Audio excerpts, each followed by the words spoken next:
Huwag mong galitin si Juan, baka magising sa laban. Hustisya'y para sa mayaman, mahirap laging talunan.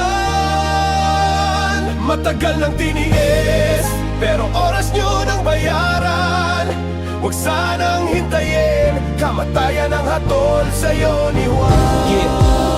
Ito ang kwento ng bawat Pilipinong naiwan ang tinig ng mahihirap. Ang laban ni Juan habang sila'y nakaupo sa kanilang upuan. Mga tao'y nagdurusa at nakabaon sa utang. Tayo'y magsama-sama, tumayo at lumaban. Nilaban ng hustisya para sa kinabukasan. At ito ang inyong tandaan. At huwag niyong kalimutan, huwag niyong galitin si Juan. Sa kanto naglalako, piso-piso lang ang kita, habang ang mga buhaya milyon-milyon ang binulsa. Pag mahirap ang nagkasala, kulong agad sa selda. Wala na bang pag-asa? Nasaan ang hustisya? Mga bata walang gatas, tinitiis ulam na asin. Pero ang mga anak nila sa ibang bansa nagsha-shopping. Bakit ganito ang mundo? Bakit laging dihado? Si Juan ang lumikha, pero si Juan din ang ginago. Bakit ba kasi hindi kayo makontento? Pagod ng ordinaryong tao ang puhunan ng yaman nyo. Bawat luha ng ina, bawat gutom na bata, katarungan ng sigaw, buksan ng pinto ng hustisya. Flood control sa sapa, inanod na ng baha. Kawawa ang mamamayan sa bulok ninyong sistema. Nalubog kayo sa buwis ng mamamayan, pero si Juan lubog na sa baha, baon pa sa utang. Mga kontraktor ng kalsada, puro palpak ang gawa. Bilyones ang kinita, lubak-lubak pa rin ang daan ng masa. Mga kasawat na opisyal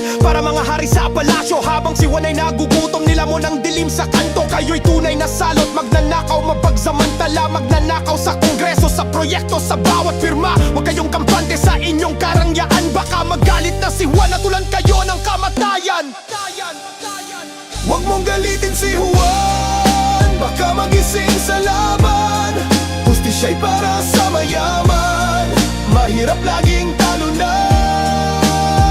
Matagal ang tiniis, pero oras nyo nang bayaran. Huwag sanang hintayin, kamatayan ang hatol sa'yo ni Juan.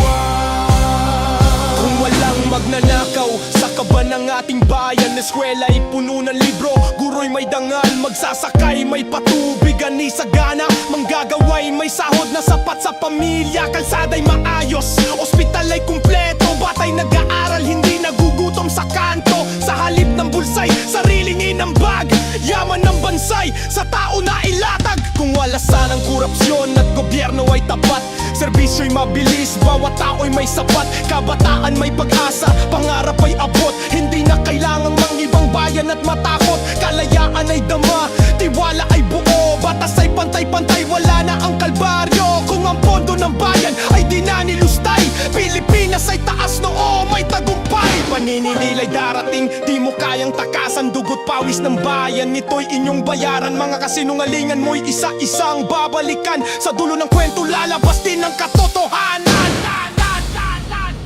Huwag mong galitin si Juan, baka magising sa laban. Hustisya'y para sa mayaman, ang mahirap laging talunan. Matagal nang tiniis, pero oras nyo nang bayaran. Huwag sanang hintayin, kamatayan ang hatol sa'yo ni Juan. Huwag mong galitin si Juan, huwag mong galitin si Juan. Matagal nang tiniis, huwag sanang hintayin, kamatayan ang hatol sa'yo ni Juan.